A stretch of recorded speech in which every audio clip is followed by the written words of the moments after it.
Your turn, Matt. Go on then. Welcome to another episode of This Week in Metropolis. I'm Matt. He is, and I'm James. And on this week's show, we are joined by another Welshman. Is it? There's more than one? There must be, because There we've is. got the second one joining us. Scott from Scott Shell, from Comic Airwaves, from the Nerd Herd. He will be joining us to talk all things comics, and he's also brought his story of the week. Not something that's happened to him, but a story that's caught his eye, the same as me and Matt have as well. But before that, Matt, Well, if you like what we do and you enjoy what you're seeing there, by the end of this episode, if you're still enjoying it, check us out on the usual places, which is Facebook, Twitter, Instagram, TikTok, YouTube, and a whole lot. So, yeah. But first, there's this.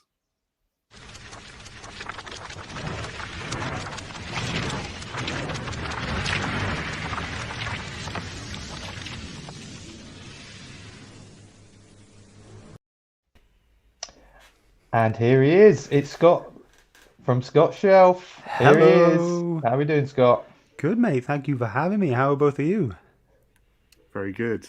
Very good Yeah. that you're on as well. So Oh, it's, stop. yeah, Indeed. it's been a while. long We've time wanted coming. to get you on. Exactly, that's it. It's been something we've talked about for probably months now. I think to and fro, and it is good for it to finally happen. Definitely. I'm very pleased. Like I said earlier, I'm really excited. I have been excited for days to come on here to have a chat with you guys because you're great guys, and Thank you. we've spoken on the quiz and stuff, and I'm just chuffed to finally be here. Another quiz coming up at the weekend as well, just to Yes. give it a plug, isn't it? We're wait. recording it at the weekend, Yeah, which will be yeah. awesome. Yeah, I mean, it would be cool if we done them live, but I imagine the issues that Shane tends to have as well. Plus, we'd have all the comments coming in telling us the answers. Well, although if Shane does it right, then surely he would be the only one that sees the answers. Could That's be. it. But enough about Shane. He's an awesome guy. We'll talk about Shane in a minute because Exactly. we obviously got to know you through the Nerd Herd. That was the first time we'd kind of crossed each other through the socials. Yeah. And we invited you along with some of the other guys onto our show. Unfortunately, you couldn't make it. So we were stuck with Shane and Phil. Evening, gents, if you're watching. Sorry. And I do know that they're both here because Phil was actually once again 2 weeks in a row now here early doors. Evening, Phil. He's come in with round two, Battle of the Welshmen. Nice. Ding, ding, ding. We've also got Blue Sonic here. Evening to you. This was great. Adam from Comic Bound. Another week, another shelf. Isn't that what they say? I'm sure that's what they say. He did Google it. Apparently, no one's said saying that. it, but we can make it happen if we start introducing this to every possible thing. Another Make week, it happen. another Get it shelf. trending. Is that right? Yeah. Interesting. Well, I mean, Shane's coming out with this. Oh, God. Is that real Welsh? This is real Welsh. I don't know what it says, but I can have a go at pronouncing it. But I don't know what it translates to. Just say it with confidence and everyone will believe you. Wythnos dio gwymdaethus, gwerthfarogiad a Silf Cymru. So, what does it roughly mean? Wythnos. I think it's something to do with like. I think it's anything. like good evening. Something Scott, something make Wales. it up, Scott. Make it Good up. evening, you damn handsome guys, especially Stop the it, one Shane. from Wales. That's what it says. Oh, you flirt. Well, they're here. Dino's here. Wow. I can't remember if Dino's. What's up, guys and girls? Evening. Just to confirm, we are all, I assume, identifying as guys tonight. There is someone else here. I don't know who that is. It just says a YouTube user. But let's move on. That is, just to interject, I believe that's your dad. Looking at the It logo is. on there. Evening, Jeff. Unbelievable. Before we get stuck in, can I just mention something? Because I think it's a very important thing to mention, and we have put this on Instagram and so on, which is this that arrived this week, which Sega Mania we've talked about a lot. But this particular episode has been the absolute bane of their lives. They started it so early, and everything that went wrong could possibly go wrong. But they're finally arriving now. And what I was surprised with is that's a real CD. Ooh, They've put an actual cover disc on it, with retro music. There's a producer who's done some retro Sega tunes and stuff like that, which is awesome. However, as you may have seen on the socials, we are in it. So we're on page 2. There's our advert, which is awesome. We was on the back cover in the previous episode, and that is just, dream come true stuff. So yeah, thank you, awesome. Sega Mania. We love you. We love what you do. It is such a fantastic thing. It would have definitely been different if you were on page 3 of that magazine. we did submit that, but it didn't really pass the test, unfortunately. Yeah. Well, Shane's pointed out discs on magazines. I remember those. I'm that old. Also, evening to Chris. Chris is here. Here we go. Chris from Off My Shelves, who was last week's guest, week 2, and another Welsh shelf or something. Whoever I am, whatever. And Ryan's here, the voice of question mark. Not the question, but the theme tune. He's here. If you're joining us, get your comments in. We'd love to say hello to you. But for now, let's get talking about you, Scott, because your shelves are pretty cool. Ooh, thank you very much. Look at that. Is this what I want to know? And I've always thought about this every time I've seen you either on the quiz or on Comic Airwaves or on the Herd.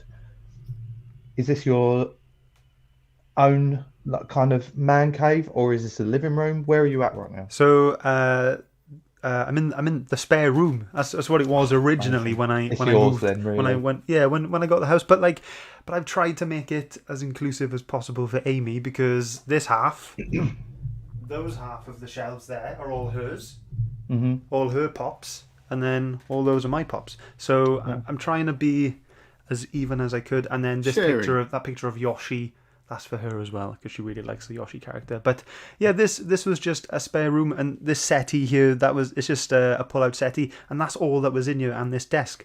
So then I was like, when I started all the YouTube stuff, I was like, I can't just keep doing it downstairs, because all of my original first videos were all on my dining table downstairs. With my triangular shelves. If you haven't seen them, go and check them out. Triangular shelves? That's bent in my mind. Homemade shelves with my dad.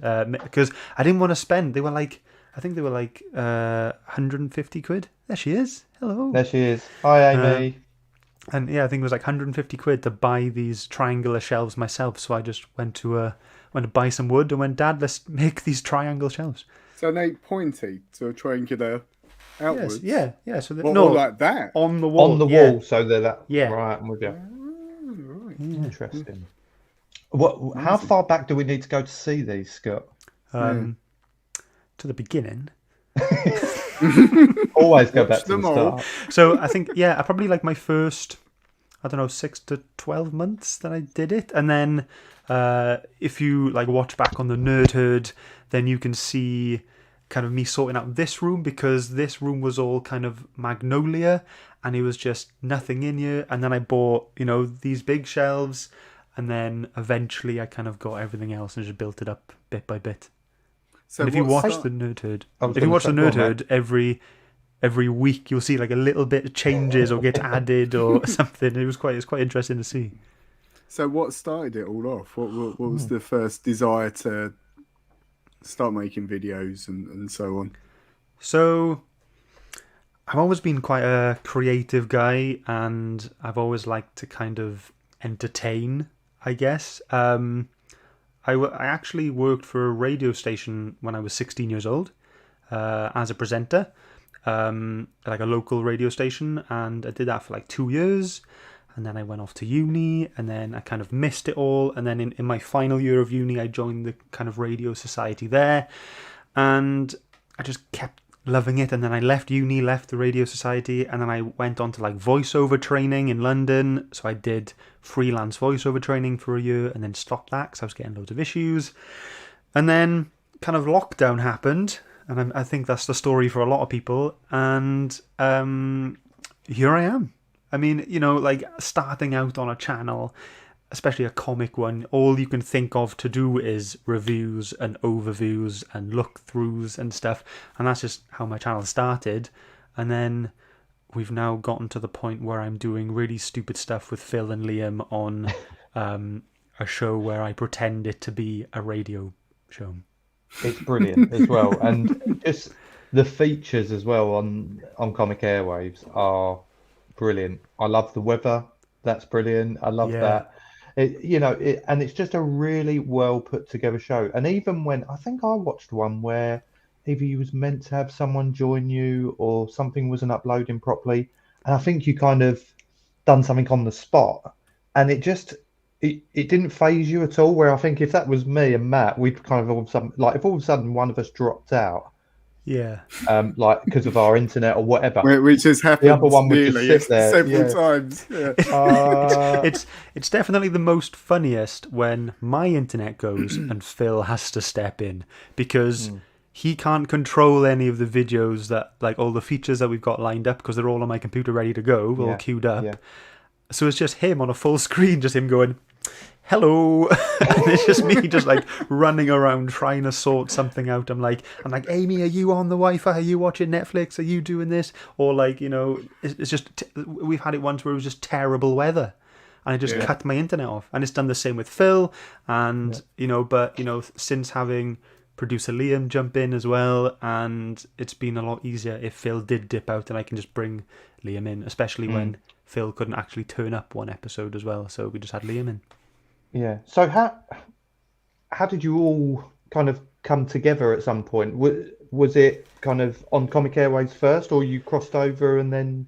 So Liam and I have known each other since... It's really weird. I can't remember how old I was, but he was 13. Right, and he's a year and a half older than me. So I was about 11. So yeah, that's when we met. So he's from England and I'm from South Wales, and we kind of met one summer on like a family camping trip.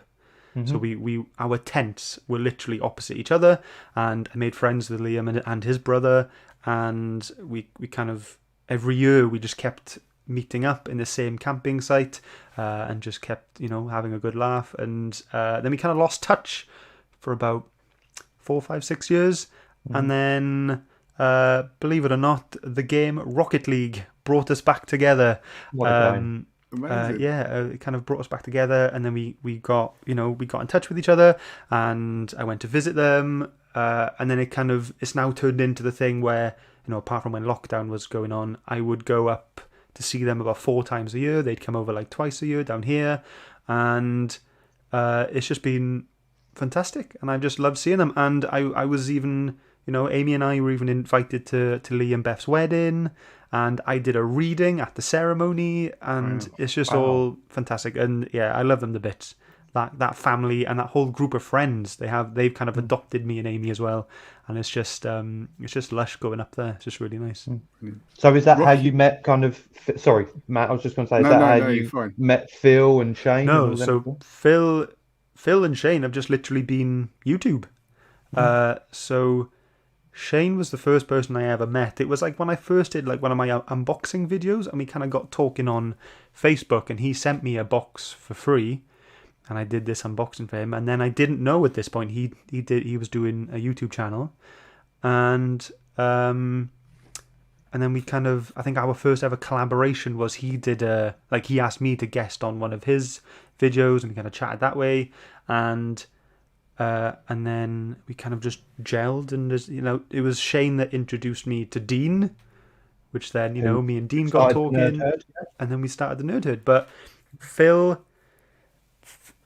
Phil's first interaction with another YouTuber was with me on my backstory series. I did that a long time ago, and it was where I would just talk to other comic YouTubers and ask them where did they start, what was their origin of being a comic book fan, and what's their backstory. And it was kind of a really cool way for me to ask them questions about their life whilst getting quite like nerdy answers back, Yeah. you know. So you're really learning about these people through comics and pop culture and stuff. And I think Charlie from Geeky Guy Comics, he was telling me that on the day he was born, his father bought him an Iron Man issue, and he's kept that ever since. Wow. And he's still got it, and he plans to give it to his kids when, you know, he thinks they're old enough to handle it well.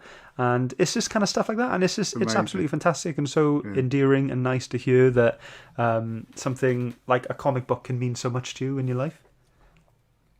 Well, what I was going to say was purely Rocket League related because I'm a fan. But me, James, and Mark have played trios on Rocket League. Not for a while. We're a bit rusty now. So yeah, I've got a new trios team there, by the way. You've got a new trios team. I'm joking. Just see the face, see the reaction. What? You what? I'm leaving. Yeah. So Scott, we need to have a some sort of tournament. Of course. We'll record it and we'll put it up. We'll live stream it. We'll put it on. Yeah, exactly. Are you any good at it? I think is the question. I am on triples, on trios. I'm currently ranked between Platinum 3 and Diamond 1. Nice. So and Liam is as well. I have no idea what that even means. They will destroy how well us. I am. That's generally what it means, James. So they'll probably destroy us. So, yeah. Definitely. A little bit, maybe. Good. Well, I mean, as I say, your channel, from when I watch it and from the stuff on the Nerd Herd, because they're two very different shows. And I just think it's incredible the effort and the work that you put. Certainly I'm not saying the Nerd Herd one isn't as good, but when I think about all the things that you do on Comic Airwaves, it's genius. And it's that, I guess it's that struggle of coming up with new things every time. You don't do How often do you try to do an episode? Is it kind of once a month? It's once a month. So it's usually the last Saturday of every month. The last episode we did do was in October. Yeah. Because we couldn't do one in November because none of us were available. And then December, it was Christmas time. So we thought, no disrespect to anyone, but who was going to watch at Christmas time? You know what I mean? Who was going to have the time to watch us do a live show at Christmas time? So we thought, people can catch the rewind, but it's definitely a more interactive, community-driven live show, and it's all better to do it that way. It's been a while, but we definitely enjoy doing it all. But I do have to give props to Liam as well, because it's not just me putting it in effort. Liam is doing so much in the background. He does all the animations. He does the show schedule. Like, I tell him the schedule, but then he goes and sorts it all out. So everything you see is all Liam. And then Phil, he just, if I need any extra videos here and there, like send me a little clip of this or do this for me, do that for me. For like the intro that we always do it. We try to do like a continuation intro over each episode, so they kind of continued. And on the last episode we did, I was dead. I remember that. So really we're not doing those anymore. No. But yeah, Phil is he's great on the day. Phil is a fantastic person to have on the day. He's definitely a fantastic person to bounce off, and he brings all the banter as well, because I'm really trying to concentrate on the comments and making sure everything's going and flowing well and making sure everyone's happy and enjoying themselves. And then Phil is kind of making sure that we get some stuff that isn't actually me just going, next up we've got this. And then, he actually brings some natural stuff to the show as well. Yeah. It's really good. It's really good. Well, I was going to say we've got a reveal clip, but it doesn't seem to be showing on here, Matt. No. Oh God, no! I didn't. Oh my God! But what we can do? Can we do it now? We can post that. Let's see if Matt can do it in the background. But what we will do? Carry on talking. We'll keep talking. But what we will do is post that on our socials, so that we can share it with all our following, and I'm sure a lot of them will be keen to check out your show as well. Oh yeah. What's kind of, as a sneak peek into what's coming for the next kind of episode on Comic Airwaves, have you started planning that? Yeah, started planning it. Liam is hard working away. In the background. It's always Liam doing the bulk of it, and it's just kind of like Liam is kind of the background work before we get on. Like I do a lot of the editing as well.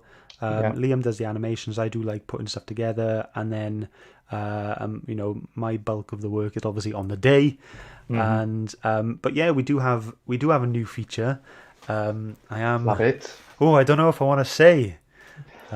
Because then that puts even more pressure on us to nail it for this episode. But yeah, no, I'll tell you. We have a brand new feature coming up in January. It's going to be a game type thing. It's not going to be one of our normal games because it's going to be bigger than that. It's a feature called Ready, Steady, Book. And it's a play on Ready, Steady, Cook, where we're going to invite 2 people to come onto the show, and we are going to spin 4 wheels, and so there's going to be a genre wheel. There's going to be what was it? So it's going to be genre, what was it? Like a style. I can't remember. There are 4 different things that we're going to spin a wheel for. They're going to be random for each person, and then they're going to go away for 10 minutes while we carry on with the show, and then they're going to come back. And then they have to make a synopsis using those 4 things. Right. So to create a synopsis using those 4 things to make a story, and then it's going to be up to the audience then to vote to see who wins. Interesting. That does that sounds pretty cool. I mean, I would be useless at that. So I'll just watch you guys do it. I've just seen a cracking comment from Phil. My wife watching with me and asking, so Phil, what do you actually do?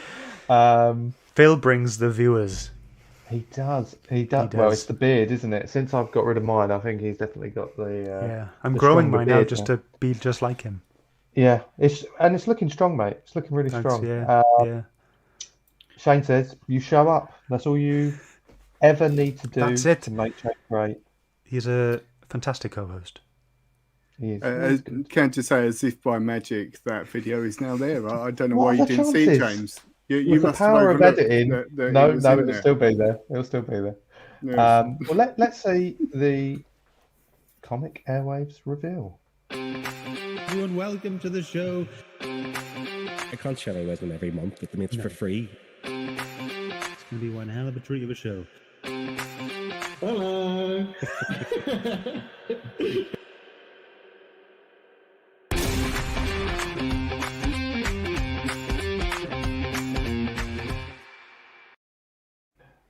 I just realised we left the banner up there, so you did. So I think we need to share when it actually is, because I think anyone viewing missed or listening, they wouldn't have even can't hear it. No, Comic Airwaves is coming back after a few months break, January 29th, 2022 at 8:30 p.m. GMT, and then I think it was 3:30 PST and 12 or 1:30. Oh, you haven't got EST. to do that work for them, Scott. Let them do the work. They can work it out. Yeah, lazy. It's going to be awesome. We'll put links for your channel so people can go and subscribe to the Comic Airwaves channel. Is it under Comic Airwaves or is it under Scott Shelf? It's under Scott Shelf, yes, on my channel. Yeah, I did think about making one for itself a long time ago, but then I thought I'd have to try and get subscribers again. It's twice the work, isn't it, that way? Yeah. Amazing. Well, Scott, it's going to be awesome. We look forward to seeing it. But we're going to move on now to the... Sorry, has Matt got something to say? No, I was just going to say the same as you. We can move on to some juicy stories that we've found in the week. And let's just point out for the listeners and the viewers here, me and Scott already know that Matt's got something strange up his sleeve here for his story. And the fact that he said juicy stories, I'm going to throw this to all the viewers and we'll tell the listeners. She did what in a jar? That's right. I hope you have absolutely no idea where I'm going with this, because that just adds to it. Just as a lead-in, we run YouTube channels, we do podcasts, we have created our own merch and things like that. So we've got hoodies. I see, Scott, you've got your mug that you had earlier. So Comic Airways mug. And we've got, where is it? Our little notebooks that we prepare the show nice. in. That were very nice that James organised for us. Hey, See? It's all around us. However, I was reading, it was last week, this story was in the press, and it is about a lady called Stephanie Matto. Not anyone I'd ever heard of before, but she apparently was on an American TV show called 90 Day Fiancé. So it must be one of those sort of like dating, sort of Love Island-y sort of things. And since then, since being on the show, she's started doing things on TikTok. Her merch idea is selling farts in a jar, which she has actually done. And she did it as a business. And anyone guess how much she was earning doing farts in a jar? Because it is. Are we allowed to guess per jar? Yeah, guess per jar. All right. I'm $1,000. Spot on. What? I was going to say 50 quid. Oh, $1,000 a jar. She was We're all in the wrong jobs. So she was at her peak. She was earning 50 grand a week selling these jars. Exactly. And it's one of these things that I read it and I didn't know whether to be sad for her, like, you know, in terms of doing this thing. But then I thought, well, she's making 50 grand a week. So really, I should probably be sad for the people who are buying it, which I think is a bit weird. Like, $1,000 for that? It's just a really odd scenario. Yeah. Just to be clear as well, I'm not suggesting we do this. Why not, it could be quite a profitable business. I've got a shed load of them, mate. Jars, not farts. I've probably got a shed load of farts as well, to be fair. But from our wedding, you know, we had loads of jars. So she kept them, mate. She kept them. All we need to do. Still got them. You still got them. Put You made some This Week in Metropolis stickers. We'll slap those on it. Fill them up. I want to know how she got that in the jar. Like, did she use like a funnel or like? But like, you know, like if you do it in a jar, like how do you much know it's in the jar? You gotta like, you gotta be quick. You gotta. So it's a 2-person job, I reckon. It's equally, I thought that once you've bought it, is that something you then open? Like, do you check? You know, when you have something delivered and you make sure it's all right. Like when you take out the packet, is that something you'd sort of have a little sample of? I don't know. I just don't know. However, there is a sort of a bit of a moral tale to this story, in the sense that because she had such a profitable business and there was clearly demand for it, she drastically changed her diet to sort of allow for a better production of this, which she was eating mainly a diet of beans, protein muffins and eggs was the diet. However, as a result of that, she did end up in hospital thinking she was having I think she thought she was having a stroke because she was in so much pain because she was full up, literally, of gas. Yes. And yeah, she had to spend a few days in hospital and has now stopped doing it. Yeah. But she's made a sweet dime. That's it. But thoughts? Amy's made a good point here. Amy's made a good point. Thingy candle scent. Thingy candle scent, which Shane... Gwyneth Paltrow. Vagina. Exactly that. Yeah. Vagina candles. Yeah, Gwyneth Paltrow. I mean, she's made enough money off of them candles that she's got a name against. I've not smelt one of them. Not the candles. Oh my word. I did but before we got started on this, Matt, when you said about what someone's putting in a jar, Chris came out with an absolute blinder as a guess. A full-scale replica of Berlin.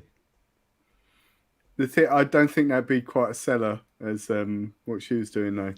I don't know. You never know though, do you? It's a big jar. I'm a big fan of model villages, so I completely endorse that idea, Chris. So yeah, that is all. Sorry, go on. No, Phil's also said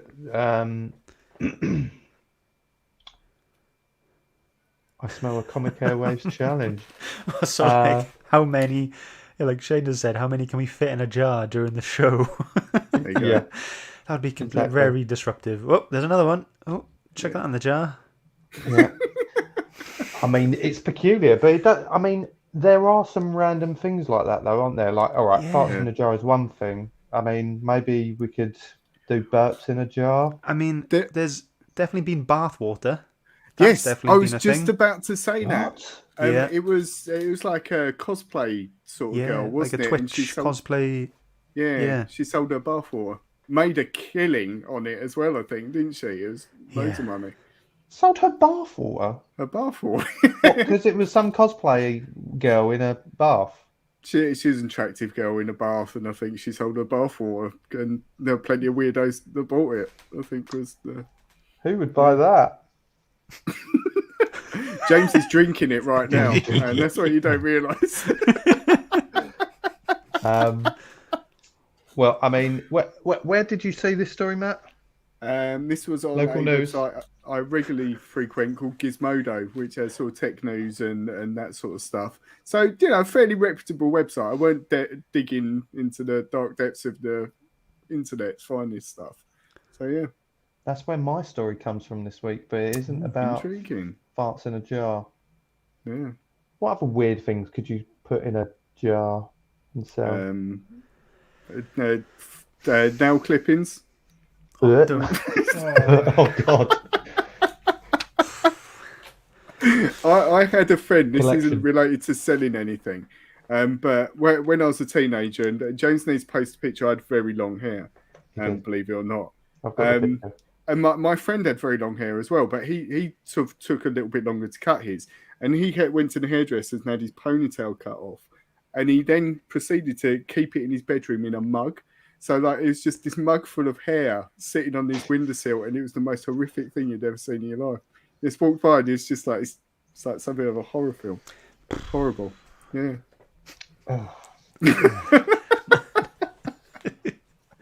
Shame. I apologise. This story's jar. taking a dark turn for the podcast. I feel now. Phil, poobs. Yeah. What has Yeah. Amy just said? Oh my god! How about farts on the shelf? And so I think you need My to new have a word for channel. Amy, if I'm honest. Yeah, you could have them all.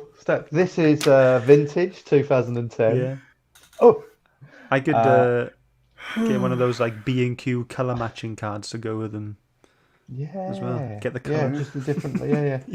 Ryan, umbilical cords. I mean, that's weird. Amy, I know some people out there do anus chocolates and put them in a jar. What's an I don't even know what that is. I think she means poos.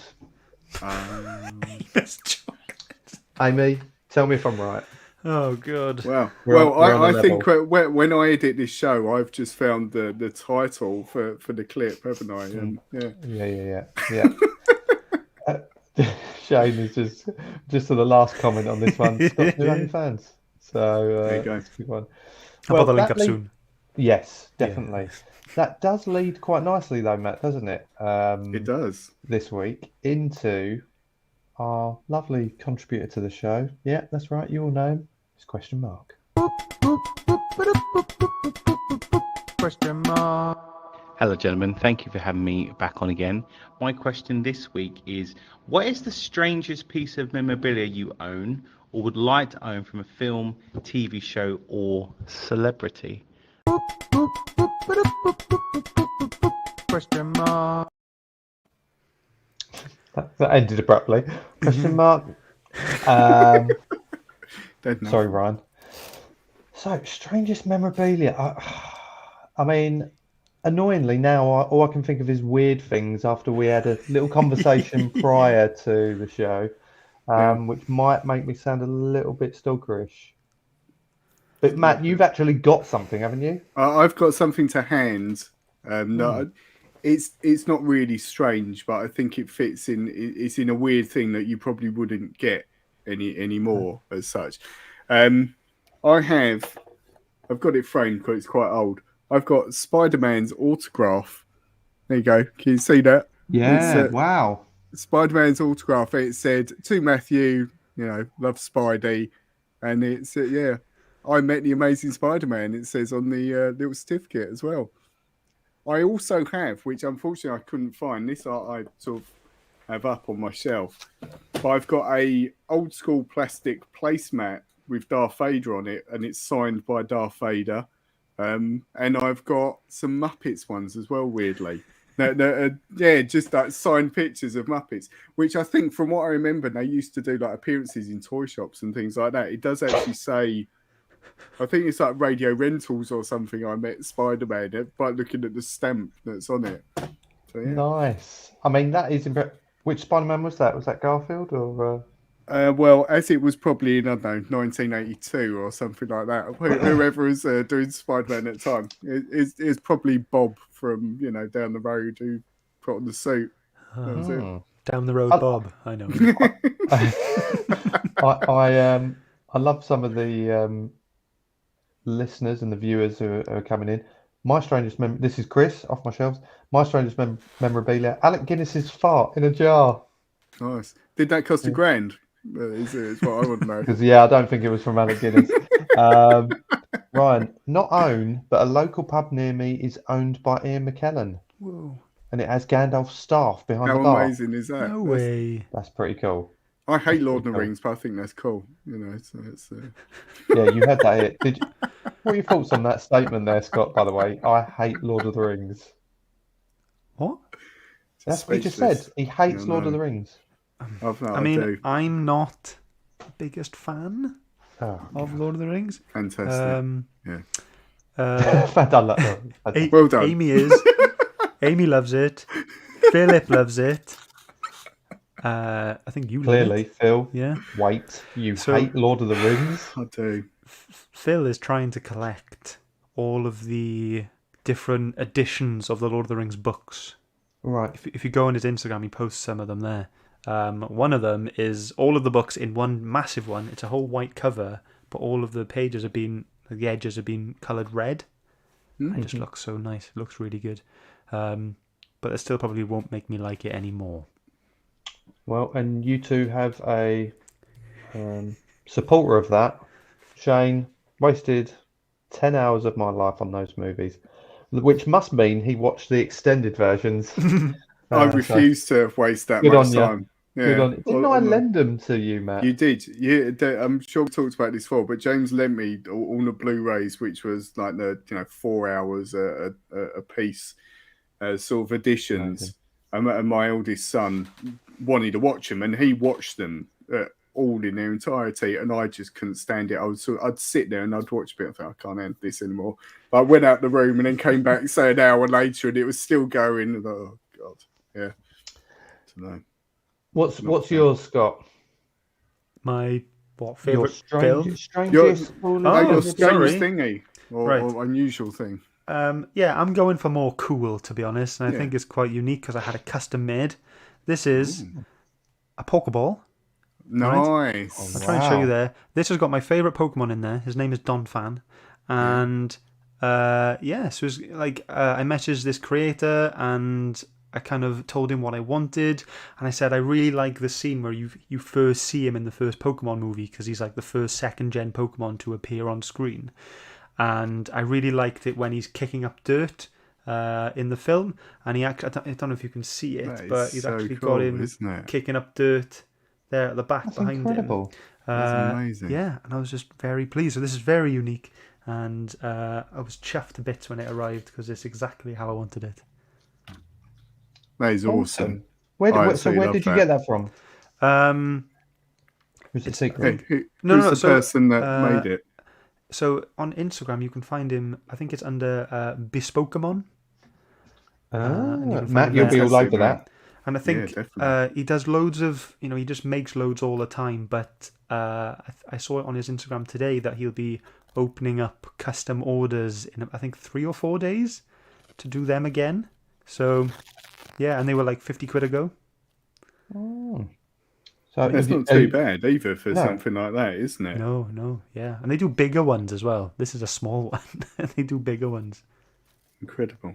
Yeah. I have just found his things. He'll be getting a follow. Definitely. Wow, that's really cool. Getting a follow and a request from Matt. And a request. We're put ordering. Yeah. What would yours be, Matt? I love Krogunk. Krogunk just makes me laugh in the series, especially his interactions with Brock. When Brock tries to sort of go after Officer Jenny or the Nurse Joy, and he just drags him out of the way, and sort of like tells Brock off and just drags him off. Love him. So, yeah. James? Yeah, I've been thinking strangest piece of memorabilia if I could have it. Now I'm going to keep it clean, well, kind of clean. So, and I've literally just thought of this because football, I don't know if you know, Scott, but I'm a massive football fan. So Man United are my team. Favorite footballer of all time is David Beckham, absolute legend. And then I thought, well, that wouldn't be weird, would it, if I got like a ball that someone scored a goal with, or their boot or shirt or whatever. But how about this, guys, for strangest? David Beckham, if you remember the story, you must remember this, guys. He had a boot kicked at his head by Sir Alex Ferguson in the changing room, which caught him in the face, right? Just above the eyebrow. And I remember he had like, like the strips. Yeah. It wasn't stitch, but then paper stitches. Steri strips, and they called. Steri strips, yeah. Like that, yeah. I'll have them, please. What, the strips? We could do them. Weird, though, isn't it? Put them in a jar. It will have his DNA on it. You could clone him, and then you could have your own David Beckham. Grow your own David Beckham. Yeah, that's it. Nice. Yes. Or somehow inject it into myself, and then have the skills of Beckham. Wow. And I love the way James started this by saying, well, I'm a bit worried it's going to make me sound a bit stalkerish. Yeah. Well, I've stepped away from all my Amanda Holden faults. Dear. David Beckham's on his phone to his, solicitor at the moment. Yeah, get a restraining order. Restraining order, please. Shane said, I thought you were going to say the boot. Yeah, that's too easy, Shane. Too easy. Exactly. Just going back to yours. Hi, Pete. Pete's in the room. Oh, hey, Pete. Never got into Pokemon. Pokemon's a weird one because at school we all used to do the trading cards and things like that. And I remember watching the animated series when I was younger, but it kind of, I don't know. I never followed it on past that. Maybe I played. Wasn't there a game on the N64? Maybe. Yeah. I think it was like Pokemon like a battle Stadium. game, wasn't it? Yeah, Stadium. Yeah. So that was. I was too old when it came out, really. So I've only got into it via my kids, sort of getting into it, and so that's been my discovery of it. And I absolutely love it now. As I've said before, Pokemon Go every day on my phone. Nice. Awesome. Yeah. Every day. Every day. And the fun story with that is I remember when me and Matt used to work together, I remember going to lunch one day and he was doing his daily Pokemon, whatever you call it. No, this was right in the beginning when it came out. It'd only been out a couple of days, hadn't it? And I remember Matt crossing the road without even looking. He was so busy on his phone, and I remember catch him. I mean, I was so worried about it that I took a picture of him rather than stopped him and sent it to your wife, didn't I? And said, "Matt's not looking." Oh my god! Look what he's doing. Dropped him right in it, but thankfully no cars came past. Just in regards to the comments, I think Phil was trying to seek revenge for my "I hate Lord of the Rings" statements. 100%. By saying Pokemon's for dweebs. I don't care. Yeah.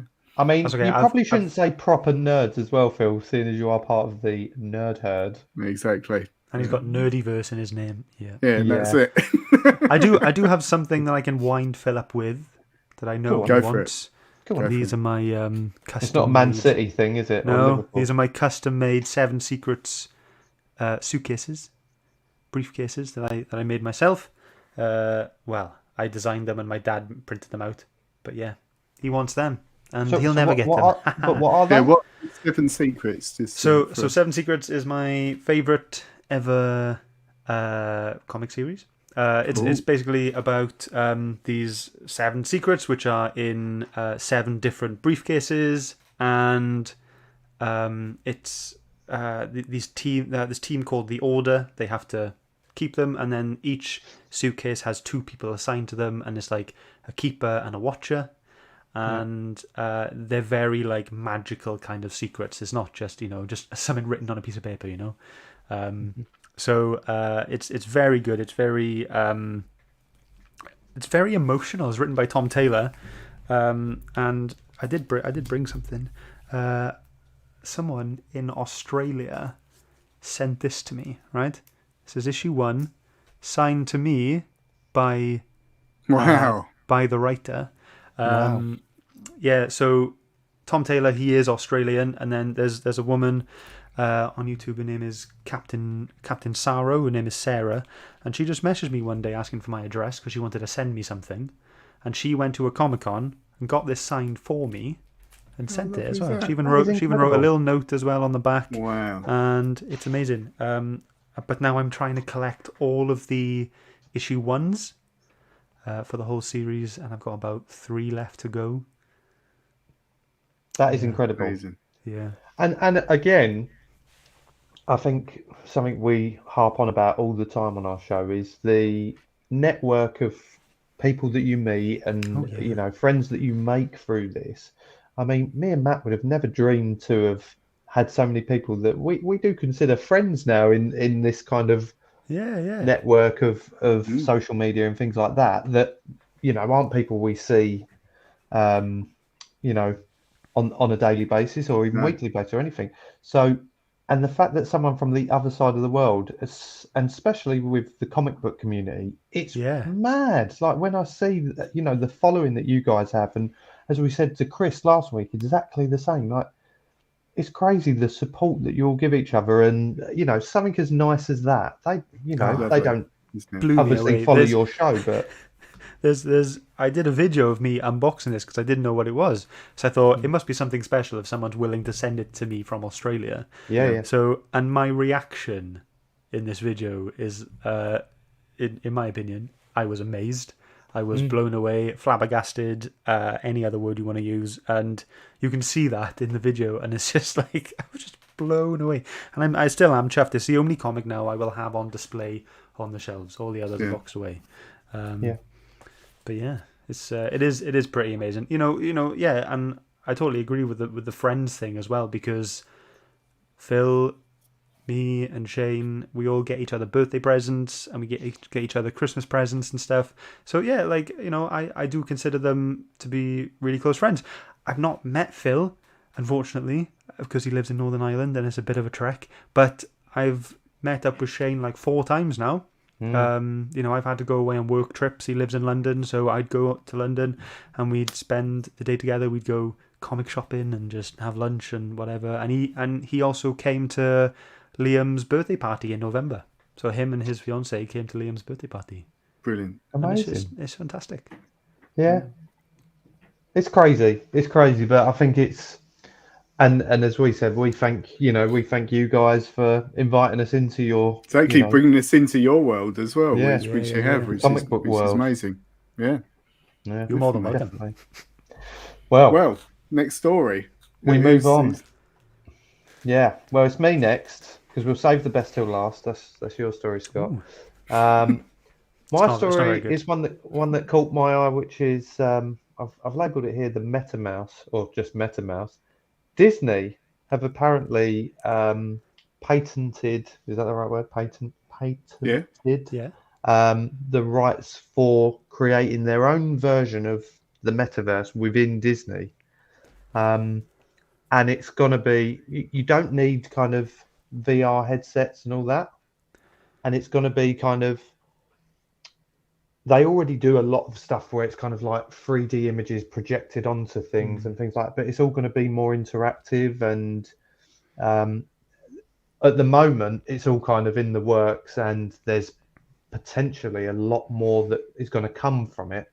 But it's all just kind of a work in process as all of these things are being released. But it's going to be able to like mimic some of the rides and things like that. So you'll be able to go on the ride, but without actually going on the ride. How's so like on a VR headset, or But no, not on a headset? VR. This is why it doesn't make any sense to me what they whatsoever. do? Plug Do they straight just- into your brain. Yeah, into the back of the head. Yeah, I you're just in a little imagined- pod covered in jelly. You'll be Naked. fine. I just imagine some sort of like just a solitary room which has got like 3D projections all over the walls, and then you just in like like those chairs you had at school at the desks. You just sat in one of them and you're just on a ride. I mean, I can't Well, imagine. do you remember there was them rides before, like the flight simulators and things that you'd get in, and that was like an all-encompassing thing, and you'd sit in it and it'd move you around. Move around, yeah. And you did for a very short second, forget that you're in There's a one little. at Cadbury World. When I went to Cadbury World a few years ago, there's it's a roller coaster, but you're sitting on it, and sort of everyone's sitting on these sort of chairs, and the chairs move side to side, and you're watching this huge sort of screen. But it really does give you the sensation of being like the height and the speed and everything like that. But I mean, it's something like that. The thing is, that, think how well Disney make their own theme parks and have for many, many years, and they know how to entertain. Yeah. And they've got, think how well they did with Disney Plus in terms of the technology behind that, the whole back catalogue they've got. For if there's any company that can do this sort of thing right, it's them, really. I don't know if you remember, like they have a thing behind the scenes where they play around with different technology and stuff. I don't know if you saw, they made a real lightsaber at one point. I can't remember. It was probably about a year ago. Killed someone. Yeah, it's probably about a year ago, and they actually sort of showed this video of it. It'll be on YouTube somewhere, and it was a working lightsaber. Obviously, not that you could chop people's arms off with, but you pressed it and it had a light. Yeah, it did like have a light that was ridiculously it actually went strong, up and everything. So they're constantly playing around with that sort of cool stuff in the background. Wow. So yeah. Pete's just said he's got an Oculus. Yeah. They're amazing. Walking Dead on it is terrifying. I actually played on an Oculus the other day. Have either of you had a go on one? No, never. Not an Oculus, but a couple months ago, with Liam and a bunch of his mates, we went to Nottingham went to a VR place there, and there was a massive room. We were all in. I think there was 8 of us, and we had big headset, like a Razer headset, proper headphones, and then we had to have an £8,000 computer strapped to our backs, each of us. So it was literally a computer in a backpack, and you had a gun as well, and we were all just in this massive room just playing this game, like trying to stop zombies from coming into this particular area that we were in as well.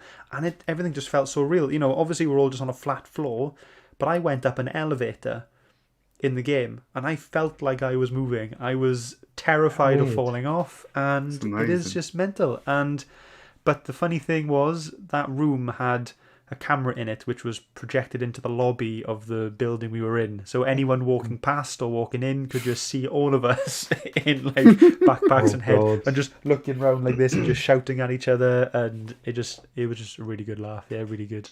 We played on an Oculus the other night, me and my work colleagues, and seeing people wearing them and playing the game is a lot funnier than actually playing it. I'm sure they're a game. I mean, someone at work said she's got one and it's incredible. There's like a National Geographic game where you can go exploring around, Antarctica and all that. And she said it's mind blowing.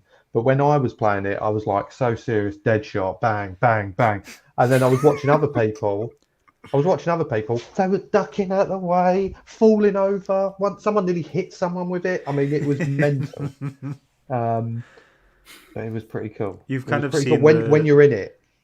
You've seen the kind of fail videos, haven't you? Like, there's one where you're in like a skyscraper that's being built, and you're walking on one of those. I think a pylon. You know what I'm on about? Like the big steel beams. Like a girder. Yeah, girder. Yeah, and they're walking across them. And then one guy just wanted to have a laugh and went to jump off it, but he was in his living room and he jumped off, headbutt his TV, and just destroyed his TV. So it's like, and people, if they're too scared, they'll scream loads and they'll fall over and jump, and it's just, it is really funny watching them. Yeah. one of the other things, just to end on this, the Disney metaverse, was something about when people walk past shops, they can see projections of characters. You might see Mickey Mouse on a shop window or something like that.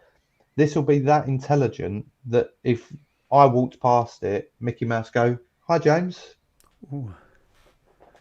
I don't know how it's doing that. What film's that in? There's a film where someone is walking through like an airport or something like that, and the adverts are talking to the person that's walking through. Oh, Is not that Total like, Recall or something like that? yeah, maybe, yeah. Old Schwarzenegger film. Yeah. Yeah. So there you go. Something like that. Yeah. Wow. There you go. So that's my little news story for the week. But we will end on a high before we say our goodbyes. No pressure. No, we said the same to Chris last week. We did. And you know what Chris's story was about. I although know, you didn't actually know No, what you it was didn't, about. even though it's on your doorstep. No, you know, I didn't actually know the about it. I didn't have a tragedy. clue. Like, I don't really keep up with the news. I think it's too Heavy. negative, and I just try to keep away from it. But yeah, my story is comic book related. I think quite aptly so. So, in April will be the release of Thor issue 24, written by Donny Cates. But this is a very big issue because this is the 750th issue of Thor ever. So a legacy issue, Wow. that's what they're called. So this is, this is to celebrate Thor being 60 years old.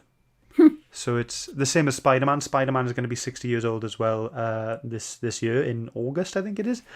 But yeah, so this is the first issue after the current little arc called God of Hammers. God of Hammers.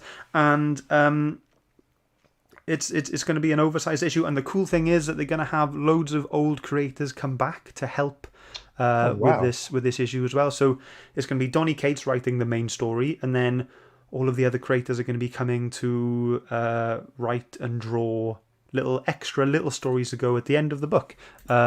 So I do have a few of them here. So we've got J. Michael Straczynski and the artist Oliver Coipel to do a story set from their Thor saga. You've got Dan Jurgens, who's writing and drawing a little Thor and Balder team up. You've got Walter Simonson, or Simonson, depending where you're from. This is volume 1 of his run. He was writing it in the 60s, I believe, and he was the person who created Beta Ray Bill, and so he'll be doing an adventure starring Beta Ray Bill. You got Al Ewing and Lee Garbett coming together for like a little Loki little chapter, and so all of these creators are coming back just to do a little one-off thing for this 750th issue of Thor.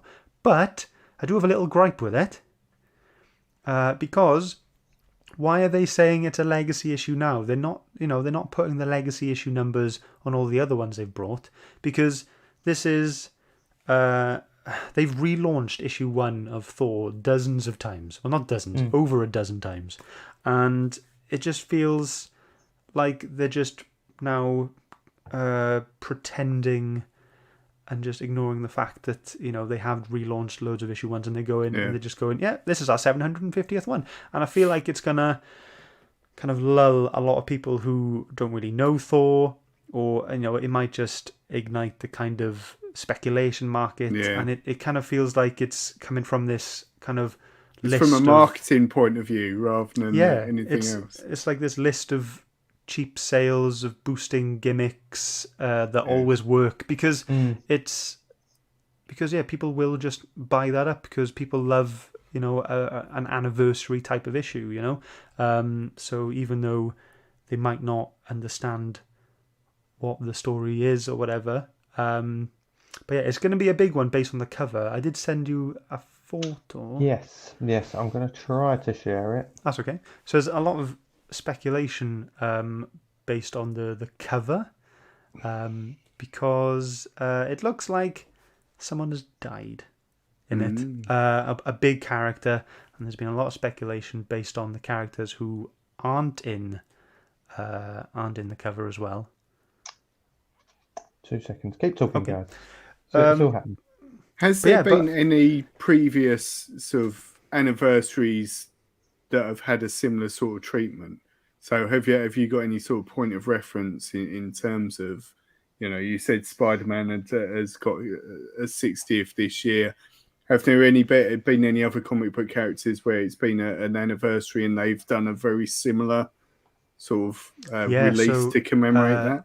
With the DC stuff, it was pretty close. So Superman had issue 800. I think Wonder Woman and Flash had issue like 750, and they were all quite close together. This was quite a few years ago now, and Shane, he's got all of these covers, but they're proper like Superman with a big like rock 800 behind him, and they kind of kept the same theme. But yeah. It's a definite trend. It seems to be like every quarter of a century, every quarter of 1,000, or like every 100, or whenever there's a 10-year anniversary or something like that, and yeah, so it is definitely a popular thing. But I don't understand why they've done it with Thor. I mean, it's cool that this is the 750th issue, but don't say it's the 750th issue, because you've restarted the story so many times. You've had so many issue ones, and yeah, I'm excited for it. I don't think I'll get the single issue. I prefer to collect the trades, but it will definitely be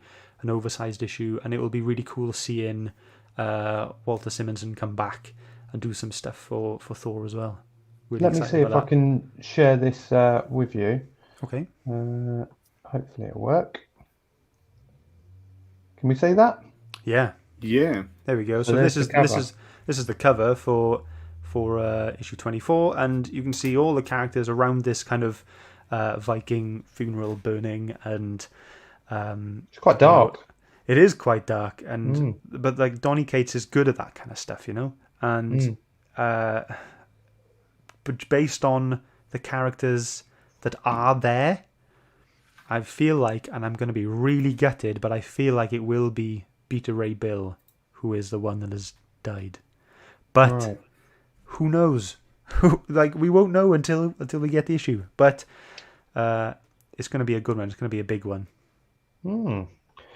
I mean, what's interesting is, as you know from mine and Matt's high scores on the quiz that we do with Dorney Comics, our knowledge on a lot of these things is quite limited. Very limited, And Matt got me for my birthday, thank you, Matt, which was last week, which was actually on Saturday. So happy birthday.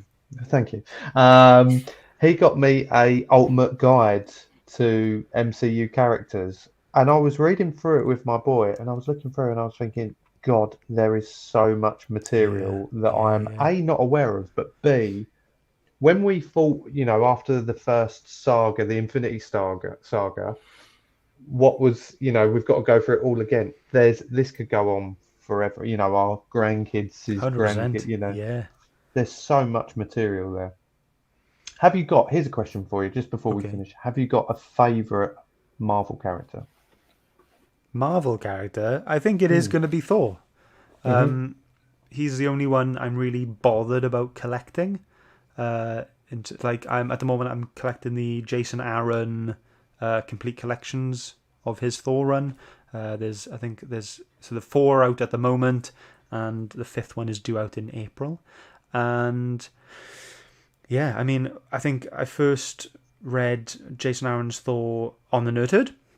We've read the God Butcher and the God Bomb stories, and it features a villain called Gore, the God Butcher, and he is going to be the main villain in the next Thor film. Oh, right. So it was really cool to kind of get that background reading, and then to know, like, in comic books, in terms of villains, Gore is currently my favourite villain, because he's kind of that kind of mental, a little bit unhinged, but he kind of makes sense in a little way, like kind of how Thanos did in Infinity War and Endgame. And I just really like that kind of twisted thinking on him. And have I made this up, Scott? Is Christian Bale playing him in the movie? Christian Bale is going to be playing Gore in the movie, and I'm really excited for that because He's a method actor, and I really think he's going to really get deep into he really the books, commits, get the doesn't character. yeah. I cannot He's wait. brilliant. So at the moment, it always has been, and I will stick to it for now, that my favourite villain in the MCU so far is Ultron, because again of that kind of intelligent, kind of tapped. He's just a little bit broken in his brain, and I just love that in a villain. So if Christian Bale can nail this, he will be my new favourite villain. Yeah. Sorry, Matt. I was just going to say, from Ultron, the fact Ultron's your favourite. Is that more from the kind of live action movies, or the comics, or the What If series? Because I thought Ultron was brilliant in that. Yeah. So I've never read any books with Ultron in.